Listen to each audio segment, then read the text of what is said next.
share my screen. So we had voted to do a few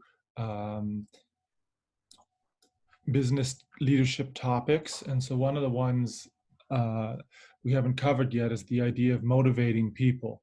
And that can be a bit of a challenge. It's not the theory of the early 20th century was that everyone gets motivated the same way, and each worker is the same, and doing a good job is enough motivation on its own. However, as time went on, people have realized that that's not the case. People have different viewpoints, and that's something managers have to consider. So there's some slides, and then there's also a little quick handout if you need to, in the classroom, if you need to write your ideas down. So just the idea of motivation, we want to just understand sometimes managers, they have to deal with motivating different people. So I don't know if you liked the show Mad Men. They had a bit of a clip about Peggy, and she was a copywriter. Dawn is her boss, and she ends up leaving the company because for a period of time because they can't get along on motivation. That's the way it works. There are no credits on commercials. You got the clear. It's your job. I give you money, you give me ideas. You never say thank you. That's what the money is for. So it's sort of a little, just a quick, different ways people get motivated. Like again, this is set in the 1960s. He ended up getting the award for something they had worked on. And he thought, well, Peggy will be motivated if I give her money. If she's paid well, then she should be motivated. But she wanted a little bit more. She wanted a little more recognition, just saying thank you and acknowledging that she had done a good job would have been helpful.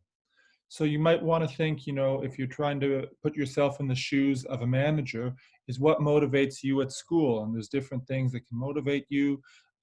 Some people are motivated about marks, having fun at school. Do you get compliments for a job well done from a teacher or friends? Being with your friends, is that enough motivation?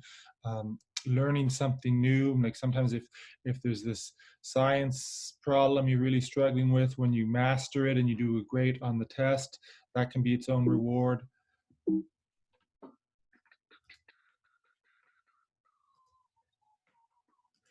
And sometimes the wanting to succeed, get into the university of your choice, or the fear of perhaps failing and not getting into the university. Sometimes those negative emotions can be motivating as well. So if you wanted to think, like, take a moment, do some of those items apply to you? And if you're then going to take it into the workplace, then there's going to be things like, well, money, getting extra time off, getting promoted, getting feedback, compliments for others, like an award, winning the respect of your coworkers, making a difference. Sometimes people might take less money and they work for a nonprofit because they want to be making a difference. So these kind of similar ideas work in the workplace as well. So if you took the top parts, the marks, the success, the compliments, we could call those sort of extrinsic rewards. And those are things that can be provided by someone else, like getting a pay, getting promoted, getting an award. But the thing is, those are good, and we like money, and we like getting promoted and getting recognition, but you're sometimes not in control of that. You could do a really good job at an assessment at school, and maybe the teacher didn't understand it as well as you had hoped, and you can't control the mark they give you. At work, you can, you might not get promoted, you might not get the bonus. The things about extrinsic rewards is you don't have total control of them. So don't rely too much on them as an employee or as someone, because you might not get an extrinsic reward. However, there's intrinsic rewards. So if going to school, like, and seeing your friends and having fun doing a group project, uh, satisfies you, then you're probably going to feel better about yourself. At a job, if it's something like, oh, we helped the environment, like Patagonia, they're a coat company and they have very, very strong environmental policies. So they might even make less profit than another company like Canada Goose, but everyone there knows that part of their money is going back into the environment. And their goal isn't so much to sell coats, it's just to be outdoors and to help the environment. So these kind of intrinsic rewards, like a greater purpose, making a difference, doing a good job. These are some ways that people are rewarded, and it's something you're in control of. So kind of understand, in life or in the workplace, there's going to be these extrinsic rewards and these intrinsic rewards. And one lesson I can tell you is, you're in grade 11 or grade 12 or university, you may not get the extrinsic reward that you hope for. So if you can find something intrinsic, something personal for everything you're doing, you're going to be, you probably feel a bit better about things.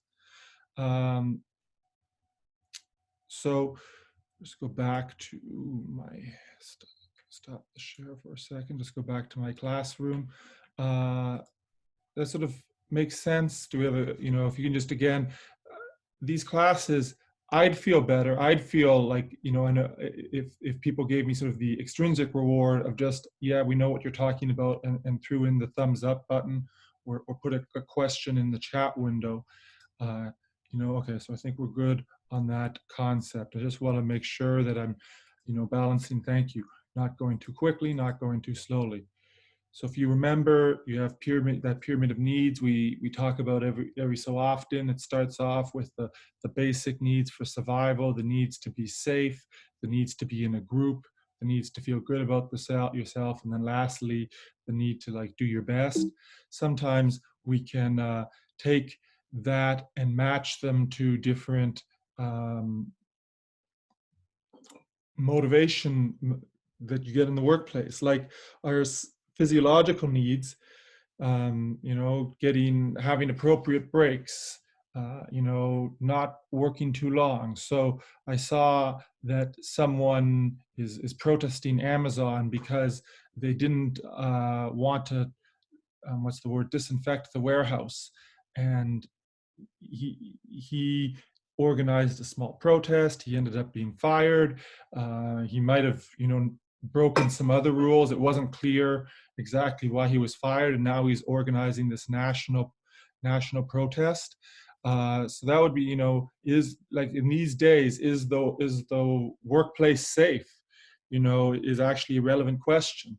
Then you have your job security. If you are working as a doctor and you're well paid these days, but you're not getting all the equipment that you need to keep safe, the money's not going to motivate you. And then again, do we have a supervisor who's respectful? How are the customers? How are the coworkers? Lastly, like telling, hey, so and so is responsible for this team. So and so is the employee of the month. That can be an esteem need. And then lastly, if you feel that you're doing really challenging work, reading about what the grade 12s are doing for university. They're planning, they want to go to a pre-med school and then be a doctor or a psychologist, or go to a business school or go to kinesiology. And they're really hoping to get that self-actualization out of their program. So a few more terms. The idea when we're trying to, so now it's going to be a bit about what managers need to consider. And one theory to consider is sort of the process theory of motivation. Like, how can we influence how people work hard? So there's like a project that's due at the end of the week. We can't just wait till the project is due on Friday to motivate the team. You might want to encourage them to work well as a team. So throughout the week, you might want them to encourage them to come in a little bit early. You might want to encourage them to, be on task as much as possible. So those are kind of some of the processes that managers can influence. And so it's better to say, hey, if you work well as a team, you know, you'll be rewarded. If you are, on task, you'll be rewarded. Rather than saying, wait until the end, till there's some kind of outcome. Now, outcomes are important, goals are important, like sales are important, but managers sometimes try to motivate a bit better by influencing the little things that lead up to that result, if that makes sense. So some theories you might have noticed that matter, that maybe Don, when he was dealing with Peggy, didn't quite understand, is equity theory is the idea that we compare ourselves to others and what they receive.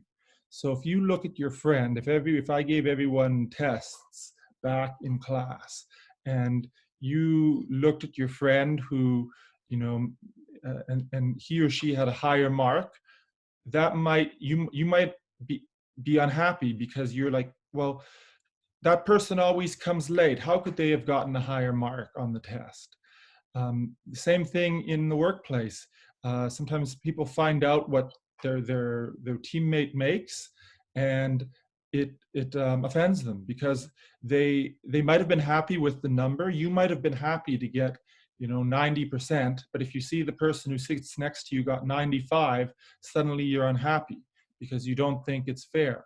Or you might be happy with your salary, but then you hear that's what someone else is making, and it makes you unhappy. I don't know if you've been watching The Last Dance, about the Chicago Bulls. It's on Netflix. It's a team from about 20 years ago.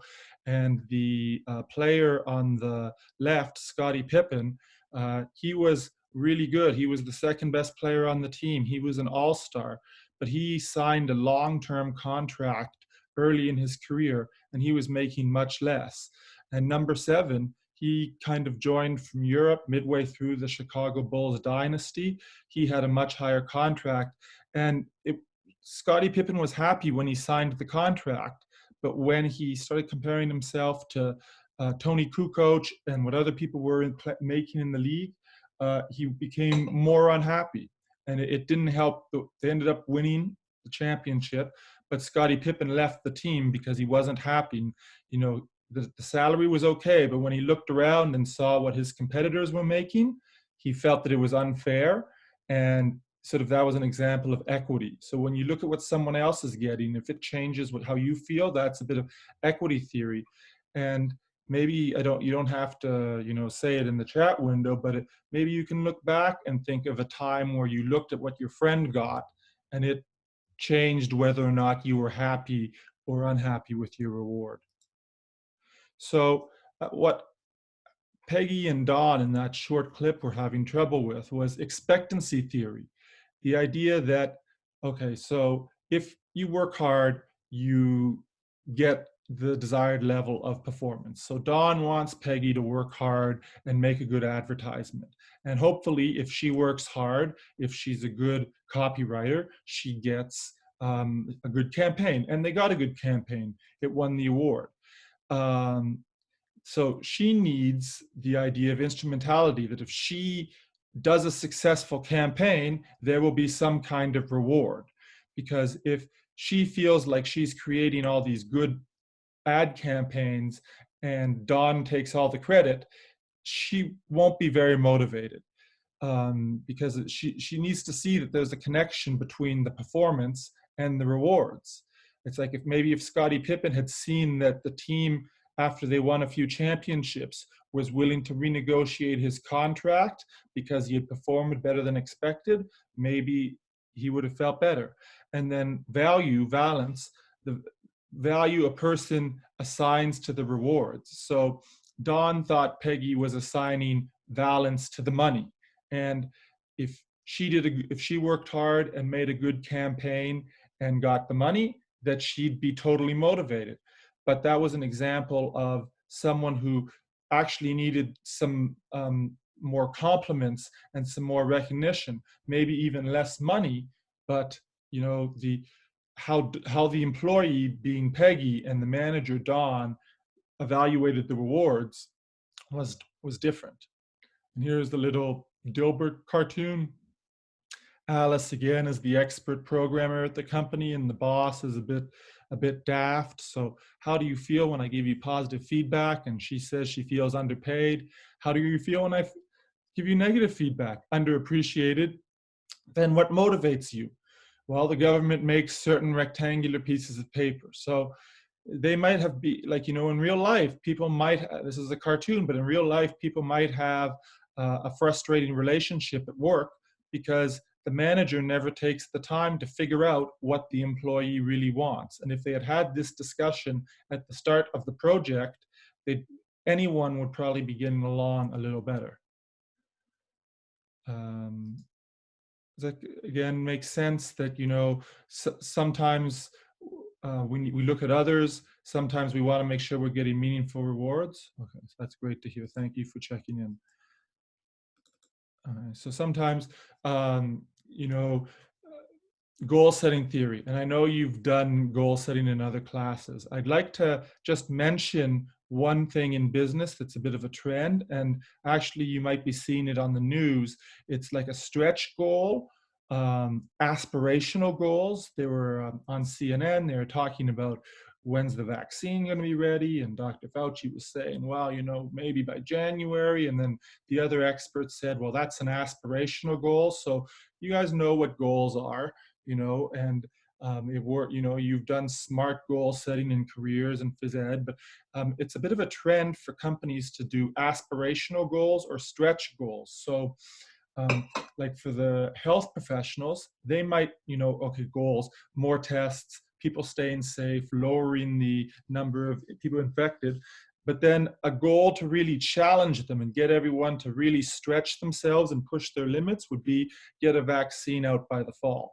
And they might fail. Google does this a lot. Google has these aspirational goals to get everyone to challenge themselves and push themselves to the limit. And it's okay to fail with your aspirational goals, but you want to have, one out of every 5 goals is like this extra hard goal to really challenge yourself. So if you're, for this, next year, maybe you pick one course and you're like, I'm going to get 97 in this class. And you know that, hey, if I only get 90, it's okay. It wasn't my best course last year, but it's like you set this really high limit to challenge yourself. And a lot of companies do that.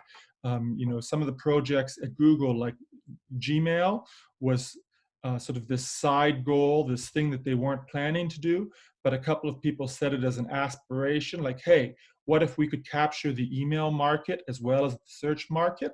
And it paid off. Gmail was successfully launched, and now Google, a lot of people go there for email as well as searching. So that's kind of the idea. So, in terms of the real life goal setting. So I mentioned that a company like Airbnb, when they do the goal setting, it's not like a manager tells the engineers, okay, you need to roll out version 7.1 by the end of October. The engineers are part of the goal setting. So the whole team is goal setting together. And that can be helpful because everyone feels that they own the goals a little more. That's another trend, engaging people in the goal setting. If everyone had, now, it doesn't mean that we're always debating the goals forever and we never get work done.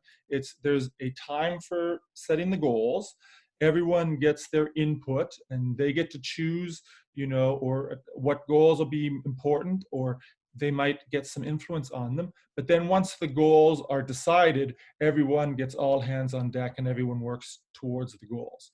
And Zappos, I don't know if you've ordered shoes from there, they use what's called objectives and key results, sometimes known as OKRs. And theirs aren't related to sales or number of shoes sold or number of users.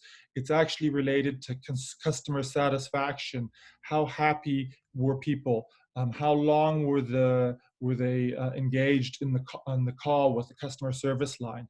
So in order to monitor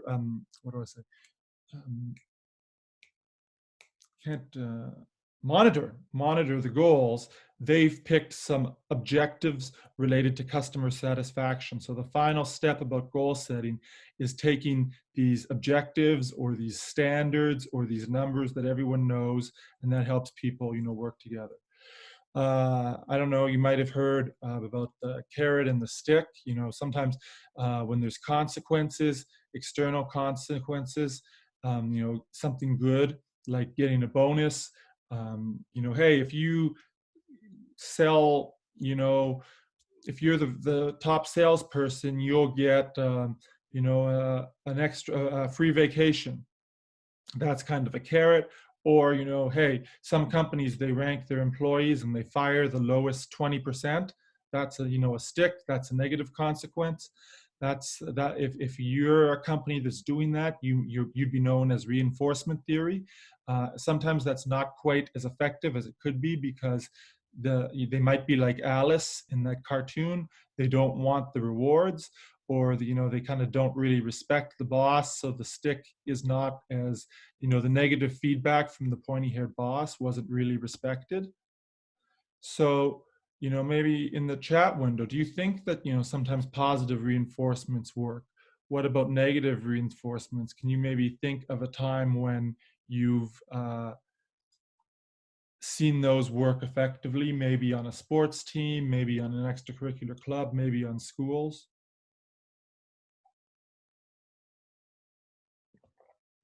Any thoughts? Or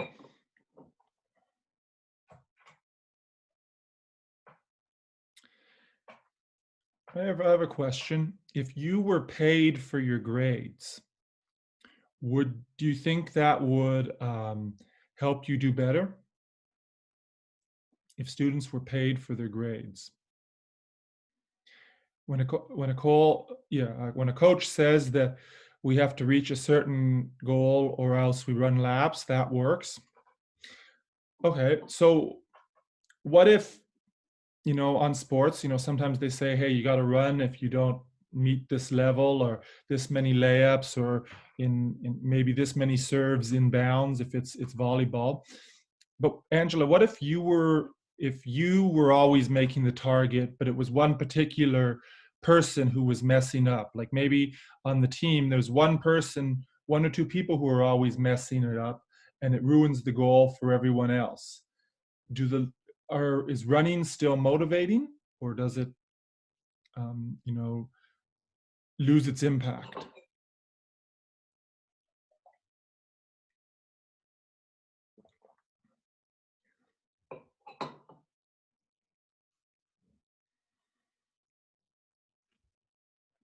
So we say, yeah, probably Simone answered the question about the money. It depends on what each person's final objective is. I'm just going to go search for something in a link that I have here. Somebody actually did try to pay students your age in Chicago, and they took a number of students who were around just below the C range, so just about a 70%, and they were trying to pay them to get a C. And let's see if I can find that. Ava said, both are effective. Negative enforcement might force people to work harder, but it might also lower employee morale. Yeah, that's something to think about, because if someone gets fired, they might have been popular, and no one wants to see their friend fired.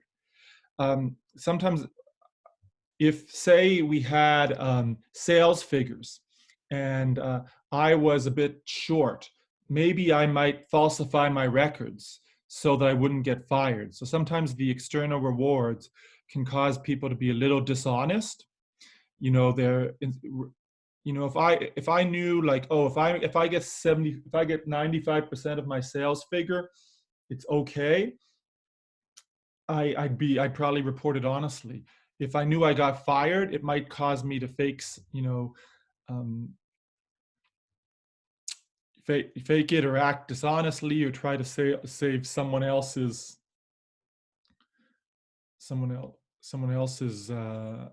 credit for someone else's work. It can be a bit cutthroat.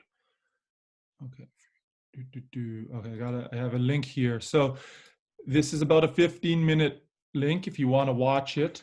And it actually, these are students who in Chicago who were paid. So you might think about what could happen. They were going to get like a small amount, like $25 if they for the month kept the C average. Then they were invited to a party with all their friends. So everyone who made the cutoff got invited to the party. At the party, there was a draw for $500. So one person won $500, and someone got a ride home in a limo. So all these different rewards: being with your friends, having fun, cash, the status of being driven home in the limo, all of those were in play. And you can watch that Daily Motion clip to see what actually happens. Because sometimes it sounds like, yeah, everyone likes money, but um, it some students did, but there were a few students who did not do better. So that's sort of the point of motivation. It can sometimes be a bit of an art. And maybe, if you're on a team, I guess I always go back to sports. There's different people on the team, and some people like to be there for fun. Some people like the challenge of learning the new sport. Some people like winning. Some people want a scholarship to play at the next level. Some people want compliments from the coach and their parents. Some people want to be, get a shout out on social media for a good performance. There's all these different things that motivate people, and that's a bit of the art, is figuring out what people want. If we go back to where's my class? If we go back to the Google Classroom, what I'll just, you guys have been doing a good job doing those little small tasks. So if anyone has questions about the emergency planning task, um, stay in the room. I posted one for next Friday that's based on today's class. So it's called Motivate a Friend. So if you click on the left-hand side, Motivate a Friend, you can see that there is a couple of situations. There's Nathaniel, and then there's Tiffany, two students who are having issues. And the goal is for you to write a paragraph of a speech you would give them to sort of cheer them up and motivate them. So you can pick Nathaniel or you can pick Tiffany, read the situation to see why they're not doing as well as they could, and try to think about some of those motivation theories that we had spoke about, like the reinforcements, like the expectancy, like the equity theory, and think about what might really help them do better. So that's sort of next Friday's little task. Most people have been doing those, and you guys have been doing great on them. I just wanted to show you, if you had some time today, and you could watch that little video I gave you from Freakonomics about paying students, or you could get started on that help a friend, uh, task. All right. Does anyone have any comments about how they feel motivations, like how they've been motivated, how they've seen their parents motivate themselves, or being on a team or been in a club, or any thoughts about any additions to what we talked about today?